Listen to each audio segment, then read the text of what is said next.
Welcome to Happy on Purpose with Janess Pearson. Real conversations with the people behind the businesses, the projects, and the good things happening in the Okanagan. Today I'm joined by Steve Braun, founder of Steve Braun Coaching and Counselling here in Vernon. Steve's work is grounded in something I deeply respect. I really do. That's not just words. The understanding that people don't need to be fixed. They need space and clarity and the right kind of support to become who they already are.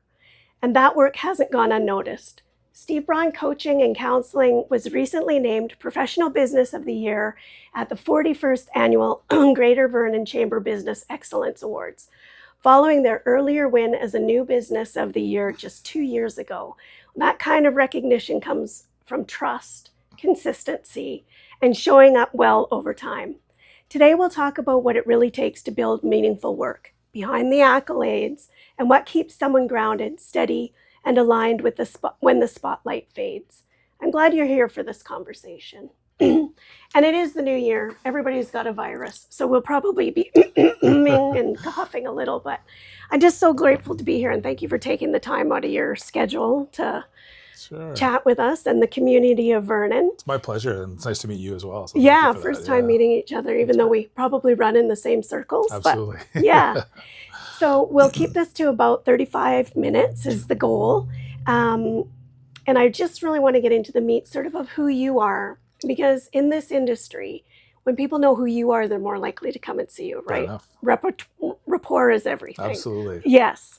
So what first drew you into this line of work, and what kept you here? Yeah, great question. I've had a passion for helping people ever since my own personal struggle with addiction. So about 17, 18 years ago, I was in a pretty dark place. My family wasn't talking to me. Most of my family hated where I was at. I hated myself, and I found a way out through that. I was able to kind of get help, turn my life around. I'm a big believer that people can change, because that has been my story. Right. And while I enjoyed the benefit of that, I started helping other people with the same thing, which is sort of one of the principles of 12-step work, is helping others. Yeah. And so in doing that, I would see the light kind of click on in other people, like, oh, there's some hope where I can do this, or they change their own lives around. And that just kind of fed, I'm like, I want more of this. And it kind of became my new addiction in a weird sense, A positive addiction. Helping other people, and personal development. I just wanted to kind of become the best version of myself that I could be. And so it kind of naturally drew me into this. Started working in addiction treatment centers for about 9-10 years, and looking for a change of pace out of that. And so So I'm going to go back to school at, I don't know how old I was, 40 years old or something like that. And I got my counseling diploma there. And here we are. I wanted to kind of reach a bit of a different demographic with people, but help people and see them change their lives too. So yeah. There's nothing better than someone who's walked the path already that literally says, come over to this side. I hope so. So much better over here. And it is. I love that part about it. Yeah. And that I can feel that from you. It's that giving back also, right? Yeah. I mean, I love life today. And, years ago that wasn't the case. And I want more people to feel what that can be like and give them that hope and that spark. And I can't do it for them. That's the tricky part. I wish I could. But if they're willing, that's half the battle. And when they get it, that just kind of fills my cup all the time. In this field, addiction especially, there's not a lot of happy stories to be told. There's a lot more negative ones, but the ones that do, that's kind of like keeps me going. So yeah, absolutely. Well, you only have to 20% of the 80 or 20-80 rule, right? That's right. Yeah. Yeah, for sure. If you can help 20% of the people, you're really doing something. Fair enough. Yeah. I read on your website you were born and raised in Vernon. I was. That's rare. It is. I lived in the coast for about a decade. I think everyone moves away at some point and then comes back. My family's all here, but for the most part, 48 years. I just had a birthday, and I grew up here. My office is located near the Fruit Union Plaza, and I remember when it used to be an actual fruit union. That's how weird it is, and so it's been kind of cool to see the progress and stuff of where it's come from. And, no kidding. My partner Rob, he also wasn't born and raised here, but he's been here his whole life, and we just went down the whole. What was Anderson Way like? Because I've only been here since 2007. Okay. And I've seen incredible change, right? So it's kind of cool when you see somebody that's like you're an actual local, Yeah, or like that's an right. actual original. You're the OG of Vernon. It's true. I mean, my parents have lived in the same place out in Lavington for as old as I am, basically, and they live in the Wow. same place. And so I know the area. I know a lot of people in the town. I usually tell people, and I said this during my acceptance speech when we won the award early in the year and stuff, is that there was a time when I would run from the community. I wanted to hide from it. I was embarrassed about what I was doing, who I'd become. I didn't want any part of it. And now I know that today, in order to succeed, not in business, but as a person where I'm at in my life, I need to start standing in front of it to make a difference. And so I'm just grateful to be able to give back to the community that I've taken a lot from, but also has given me so much over the years too. So, Yeah. I feel like that's such an important message too, because there is so much shame and stigma when we aren't behaving the way Absolutely, we yeah. truly feel on the inside. I hate the word should, but you know, when we're doing things that aren't stand up, we know it. Fair enough, yeah. Right? Get that sense of right and wrong in there. Yes. And then, but the shame fuels the addiction a lot of Absolutely. times. Yeah. So coming back to the community and not running from it, I think that speaks volumes about your character. Thank you. It's been, I mean, I've always loved this place, and Yeah. I've thought about moving to different places over the years and stuff, and I just always keep getting drawn back here. I love the outdoor aspect of it. I do a lot of fishing and camping and stuff with my partner, my daughter and stuff, and it's just home for me. And so I've been to a lot of other places, and every time I'm here, I just feel kind of grounded and want to make the best of it. Now I think I'm at that stage in life. It's like, what can I give back to continue giving that, to other people in those different ways? So, Legacy work now. Yeah, absolutely, for sure. So what, these days, what does a good steady work day look like for you? Because now with a partner and a child and fly fishing, I heard, not just fishing, you're fly fisher. How do you keep sort of that balance, and what keeps it a good steady work day for you? Yeah, having a child is throwing a wrench in that plan for sure. It does. So she's 14 months old this weekend, actually. So just over a year, and life has changed a lot in that past year for sure. So we went through some health problems with her in the beginning as well. We had to stay in BC Children's Hospital for about 2 months when she was a couple months old and stuff. So we missed that Christmas time. So this is our first Christmas at home with her and stuff. So that was really nice to kind of get to enjoy that for the first time, be with family and stuff as well. But a good work day, in general is, was similar to today. I'm able to wake up, have some breakfast with her, play with her for a little bit, say goodbye, see a couple of clients, and kind of go home and have some dinner and stuff as well. Nice. I do find myself taking on more stuff online so I can be home a little bit more. And the last year it's been minimal client load for the most part, just trying to find our normal as we navigated parenthood and stuff. So we're actually both looking forward to this year to kind of just get back to what is our normal, what's the baseline going to be, and do what we can if we ever find that. I was going to say, good luck with a child. Exactly. There is no normal baseline. Yeah. Just when you think you've nailed it, they'll pivot and change. I know. And you're creeping up to the twos, which I thought were actually really lovely. I love the twos. I never say the terrible twos. Yeah. But because I think all the work that you've done, you'll see it through her eyes, right? Sure. Again, and not take it for granted. And if they're having a bad day, they might be emotionally dysregulated. Like, I feel like counselors have a good foundation for parenting. That's my hope, anyways, that our profession is full of great parents. I think that too. I'm an older dad, right? And so it's, I think I'm at a stage where I have the patience, to handle this stuff. I think I have the maturity to deal with what could happen, what's going on. I mean, I'm really grateful just to, with where we're at, that we're able to be in a position to take time off when she was not, doing well and stuff like that, and to where we're at today. That was, I think, the big perk of starting our own business, is to have that flexibility with that. Right. But yeah, it's always a constant adjustment with what's going to come, and we're figuring it out as we go.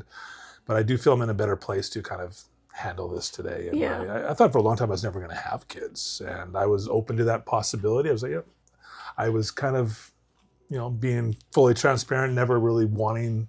I was never a kid person. Yeah. My brother was the exact opposite. He's always wanted a family and stuff, and he's got a beautiful wife and kids. And I was always like, that's great for you. I'm going to do my own thing. And then, I met my current partner, and that was a deal breaker for her. She's like, just so you know, this is what I want. And I'm like, okay, I'll think about it. Yeah. And I did. And so, yeah, I'm open to that if that's That's where it is. wild. And yeah, so here we are. And now I have regret. I'm like, oh, why didn't I do this sooner? You know, as much as it's been a difficult year, it's like, yeah, it was fantastic. Yeah. So You can't explain it. There are people that are adamant and they do not want them and they know in their core. Sure. But I always say, just wait, Yeah. wait a little longer. Just, I had mine at 30, 32, and 35. Okay, nice. So I felt a little older then Fair too, enough, but yeah. we had some oats to sow when There we you were go. younger, That's right? yeah. So that we waited a little bit, but Yeah, I'm out of oats now. I don't need to do yeah, that no, anymore. Yeah. just straight barley. Yeah, Oh no, no exactly. barley. No barley No either. barley. Yeah. Soy milk. There we go. Just soy milk. That's wonderful. I also, your partner or your fiance, I guess, she's yeah. also a counselor. She is, yeah. Yeah.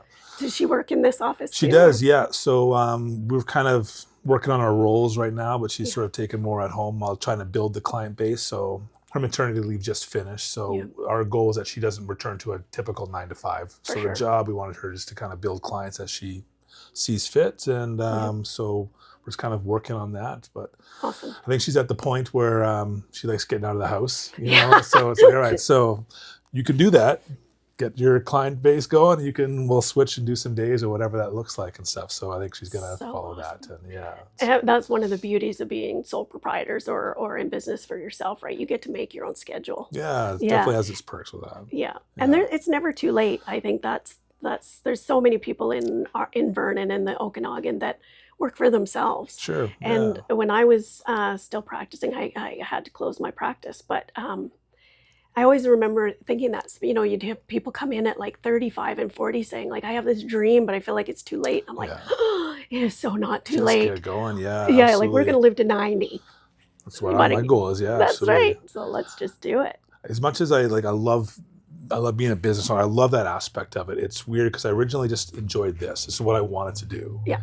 And then now to be a business owner, especially like an entrepreneur, so whatever, it's like, you have to do all the business type stuff. You have to be now I'm creating content, to get the name out there. I don't know anything about this stuff. And so that's been the biggest challenge. And the more that I have to do that, the less time I have for this, and trying to find that balance has been a little bit tricky. And, but I'm open to it. And I teach mindset and stuff for a living. And it's like, I just got to grind through it and do it. I'll find ways to make it work no matter what. And that's what I want to do, and be willing to do that, that extra percentage that the other people aren't. So Exactly. the 80-20 rule again, sort of thing. Yes. So, Be willing to do the things that others won't have, what most people don't get. Absolutely, right. Yeah.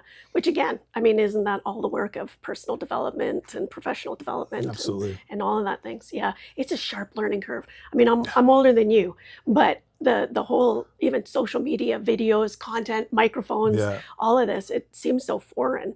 But I remember, some people that have been 100 years old and 80 years old, they're trying to learn cell phones, computers, laptops, internet. Absolutely, yeah. We can do this, I know, Steve. right? My grandma's 91, I think, and she's texting me, and she's pretty good at it. She's better than my dad is at it, which is kind of funny. But yeah, it's great. I can text her and stuff too. And so, she's I just got to learn it, Stephen. And I'm like, all right. Okay, got to do it. Stay relevant. I didn't realize until I took a little deeper dive through your website that you actually like positive psychology as well. That is one of my absolute favorites. Perfect. Yeah. So I got certified in positive psychology through Positive Acorn way back in the day. Okay. Yeah, with Robert. I can't think of his name. Diener, yeah. I read his stuff. He's amazing. Yeah. So it was when he was kind of starting. So he was the actual facilitator teacher. Yeah. And of course, his dad is incredible. And he knows Martin Seligman, one of the founders of positive psychology. Well, credited for it, really is there a founder. So I kind of wanted to talk about that because that leads into your solution-focused based brief training. I never get that right. Solution-focused brief training. Therapy, yeah. Therapy, not training. And do you find that works in coaching as well as counseling? Or do you kind of do a mix? Because there's lots of people in our field that say it's very separate. Yeah. And I've always had a sense that it could be very much combined. Yeah, it is interesting, and I don't want to tick off the purists with the counselors and the coaches and stuff, and I try to stay in my lane as much as I can with it. But there's definitely some differences. I find my success kind of, I think is a blend between the two. I have the counseling background, I like Yeah. to hold space and to understand the ethical stuff that Of goes course. with it. Yes. The coaching I love it. I like that accountability. I like meeting people where they're at, and like, how can we move forward from there without having to maybe dig up the past all the time and kind of stay stuck there a little bit. And Yes. I fully admit, there's a time and a place for that. Absolutely. It's why I don't do a lot of trauma therapy. I don't have the desire to go back there and revisit that stuff Yes. personally, and I'm not great at helping people with that. I know a trauma-informed approach, which is very, very, very pertinent for addiction recovery and stuff and Yes. that. But I like to go present and future focus. Like, how do we want to get to where we want to go? And Yeah.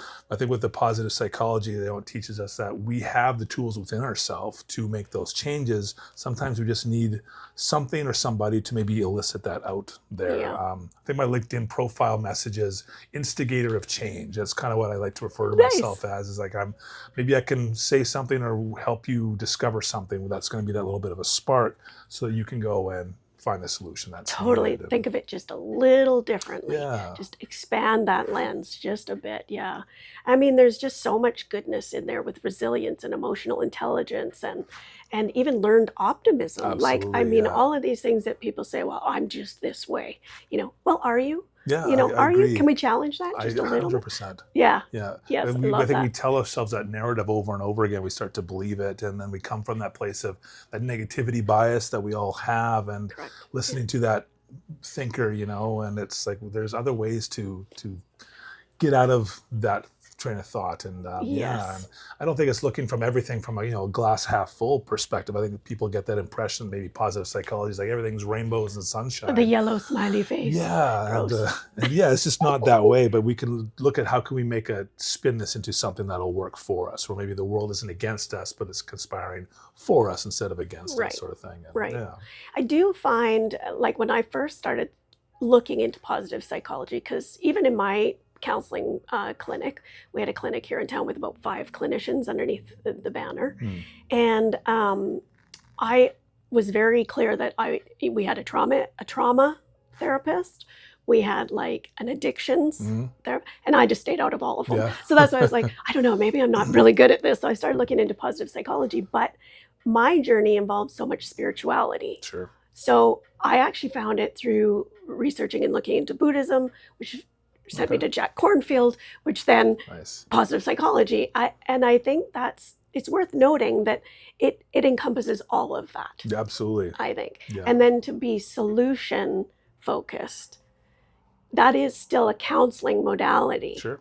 Even though we need to know some of the backstory, just, to avoid triggers and whatnot. But yeah, I think that's where the good stuff really happens. Yeah, I agree. It's the solution focus as well. I think some people want to come to me for answers, which I'm not there to give. That's more like mentorship and stuff than that too. So there's one of my mentors, she wrote a book called Coach the Person, Not the Problem, basically. Oh, I love that. So Marsha Reynolds, that's her name. And that's kind of what I try to find is like, you can pay me to give you answers, and that doesn't mean it's going to be okay. You're the director of your life. I'm just here to maybe run those by you to see how that thinking's going. But let's come up with some ideas together to get you to that point, sort of thing. And, Yeah. Do you find sometimes people come and they just don't even know what they're looking for? Oh, yeah. Right? It's that I'm just stuck. Like life is just kind of stagnant. It's just, it's not like you even have to have an identified problem.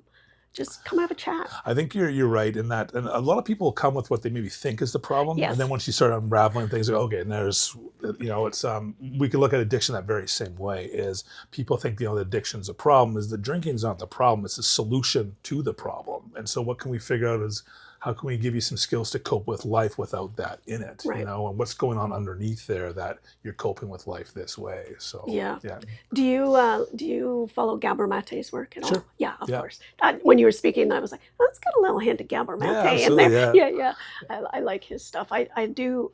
It's very important to think with behaviors. Well, I believe my beliefs and addiction is that it's just a coping strategy for something, right? Absolutely. You're covering something. Yeah. Some people work out, some people shop, some people gamble, some people drink, some people smoke, some people work. Whatever your got it. Your drug of choice For is. sure. Gabor Mate is the first to say is like, why the pain? So basically, right? So we can understand why that is, and then we can kind of get to the idea behind it. Yeah. I love it when people will be in his events and they'll be like, no, I had like a great childhood. Like it was awesome. Like nothing really traumatic happened.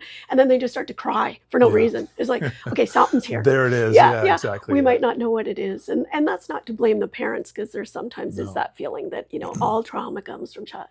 He's quick to say it's how you interpreted it. I agree. And who you had to speak to and talk to. And a lot of homes weren't real safe. Sure. Emotionally, not just, there's a lot of avoidance. Yeah.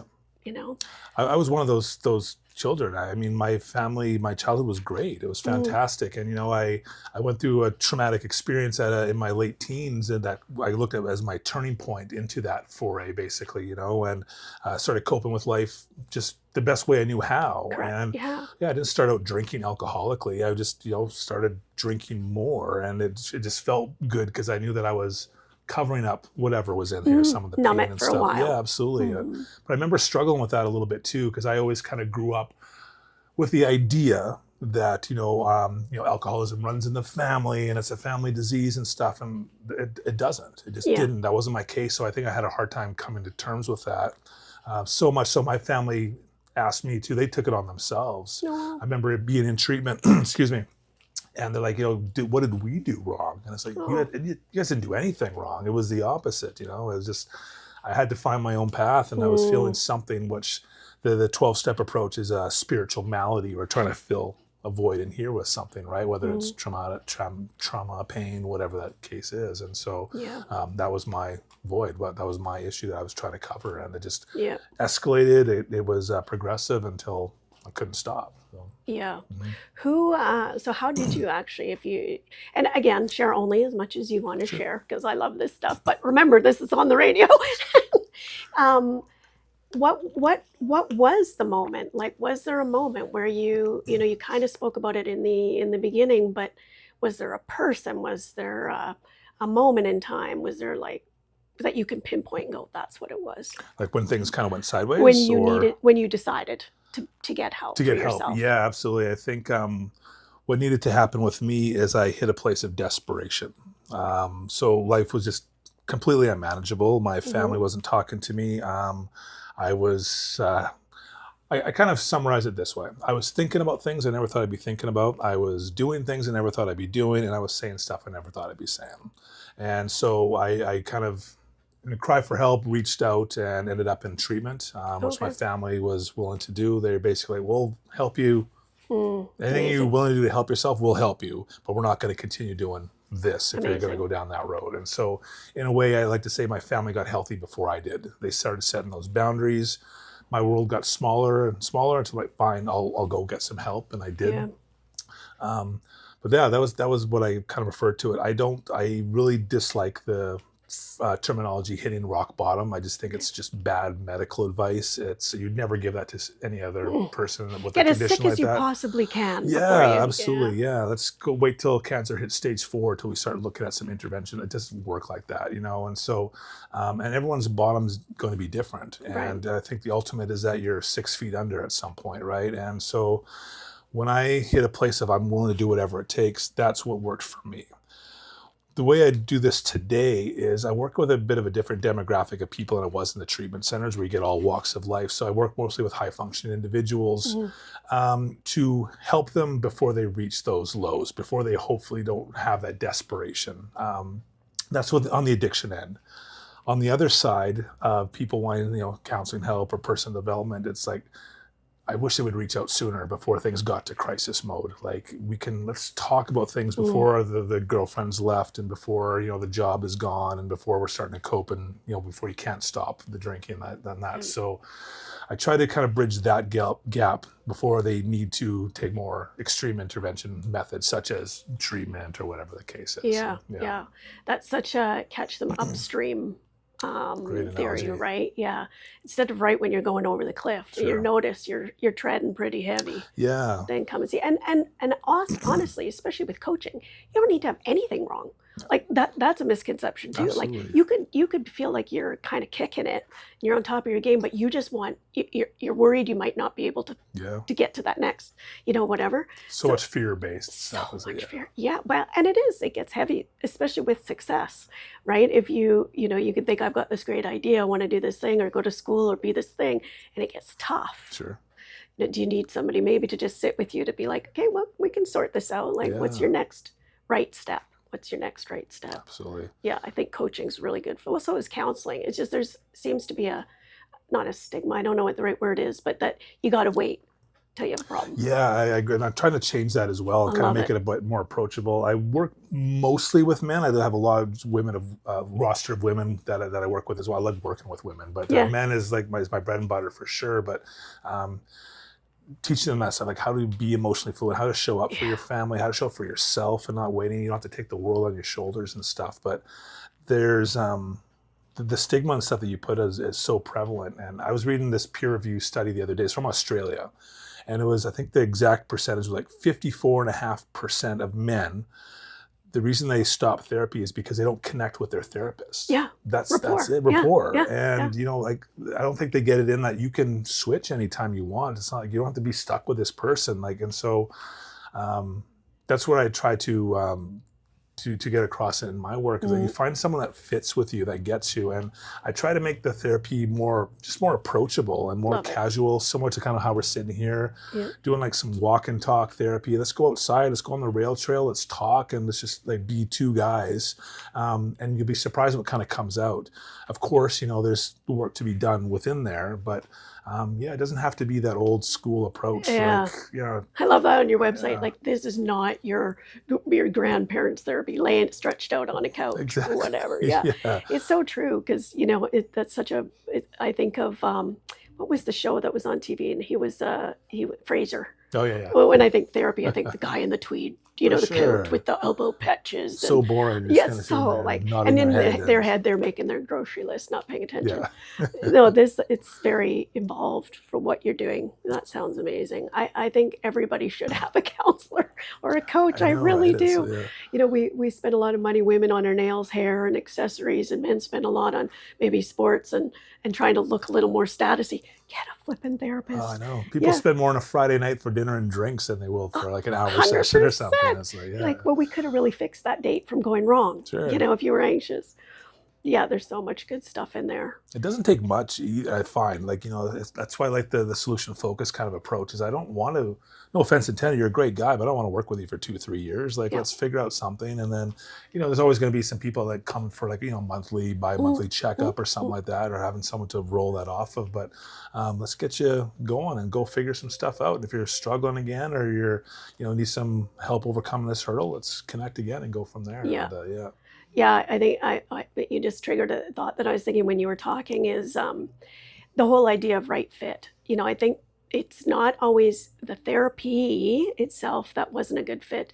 If it is the counselor, any good therapist worth their weight will say, I'm sensing this isn't a great fit. Yeah. How do you feel? Or if somebody says to you, like, you're a really great guy, but I just kind of feel like we're not awesome. We want the best for the client. I agree. Yeah. Yeah. And if it's not a great fit, then awesome. Sure. Your values don't align or, something's off. Just don't ghost the profession. Yeah. Because that's giving up on yourself. I agree. Yeah. And, doing more like networking things like this is you get a better chance of who's out there, be a good fit. My colleagues like, oh, dude, yeah, you'd love this guy. Yes. Like he's more your thing. And I'm not everyone's cup of tea. I know that. I get that. I don't need to be. I don't try to be. But if we are, that's fantastic. Amazing. And, and if not, I'll hear somebody that may be a better fit for you. And I don't even, because I have the time and I'd rather spend the time, I don't do like a 10-minute consultation. Like let's sit down for like almost a full, I usually give about an hour basically. Let's really get to know each other. What's going on for you? And this is what it will look like. Answer all those questions and get a good idea. And I've left a bunch of those, what you said, maybe I think this person might be a better road for you, or what do you need to want to get started? Great, let's go. Let's do it. Yeah. I'm not a super fan of the 10 or 15 minute consultations, to be honest, because I like that you said they're longer. I think they deserve more time. They are still worth some money because you're going to get something good. in 10 minutes, you won't necessarily know. I think so too. Right. Yeah. So I think people really need to give it a chance and just be really, if you can't be honest with your therapist, who the heck can you That's be the big honest thing, with? exactly. Right. Yeah. So give it a try. If you want to try, setting some boundaries or standing up for yourself, gently fire your therapist. No, That's right. I'm just kidding. Totally joking. But I think it's worth saying rapport is such a big thing. That doesn't mean the profession of the tell me how that made you feel. That's not the profession. That might be a style problem. I agree. And I think what I tried to do I'm not saying nobody else does this. I'm not trying to reinvent the wheel of therapy by any means. I just try to show up as myself, authentic and genuine. And I swear, I stumble my words, I'm animated, I'm passionate, and this is what you get. I try to carry that into all my everyday things, right? Yes. And so what you see is kind of what you get. I want to be very congruent in who that is. Yeah. And I think when you're able to be real, not too clinical and not too, using all types of jargon that nobody understands, let's just kind of break it down a little bit and have a conversation.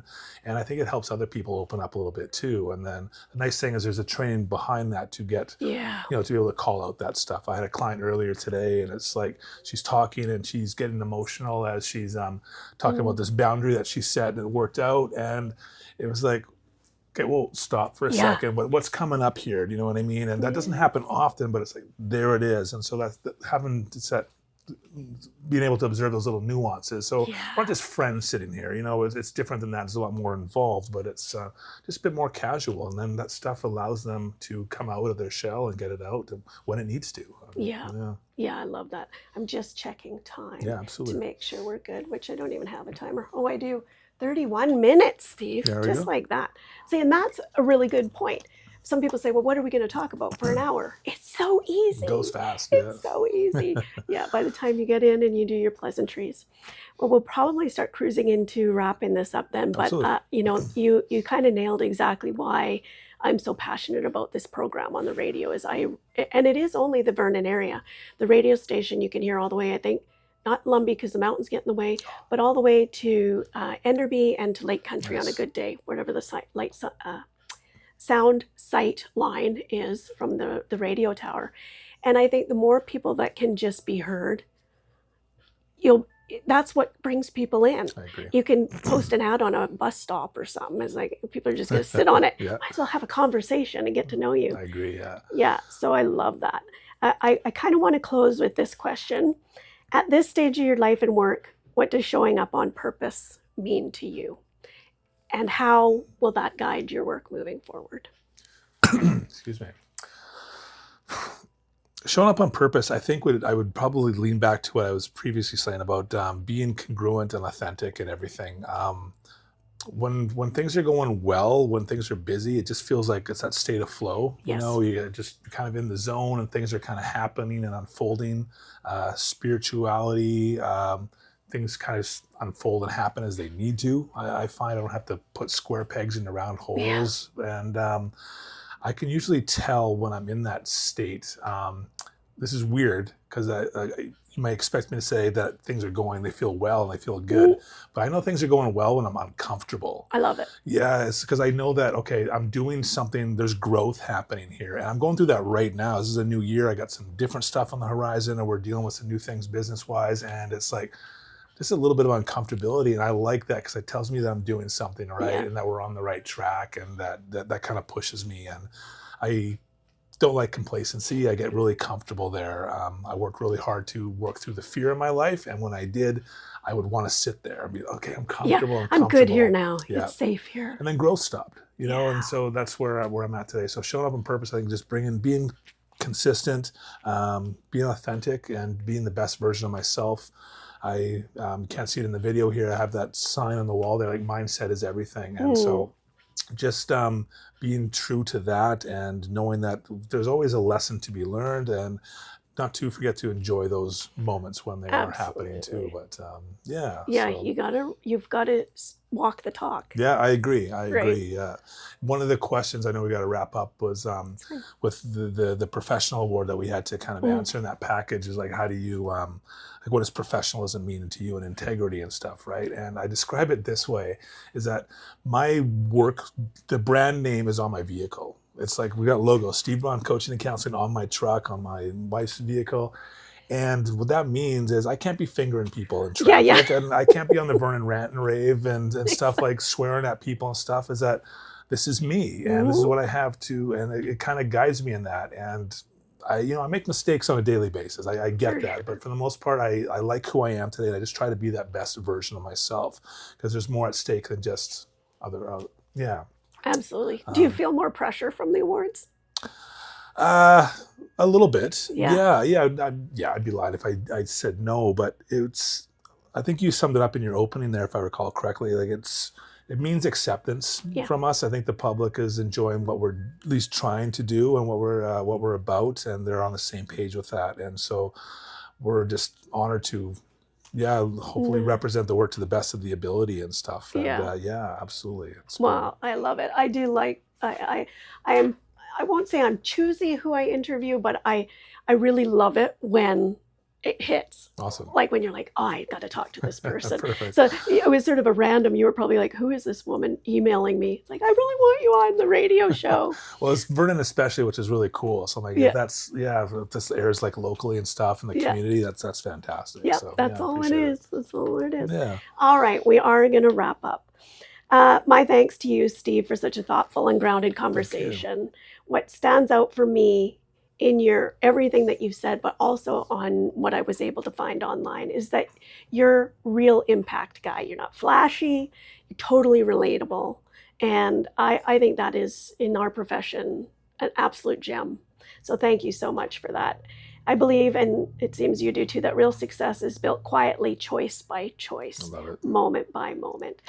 So for those of you that are listening or watching this video, if today's conversation resonated, you can learn more about Steve's work at stevebraun.org, and we will put that in the comments.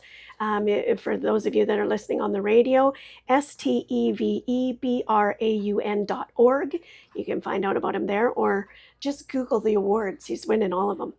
This has been On Purpose, Conversations by Lantern Light, where we slow things down just enough to notice what's actually guiding us. I'm Janess. Thanks for listening, and take good care. Thank you. Thanks for being here. You can find more Happy on Purpose conversations on YouTube.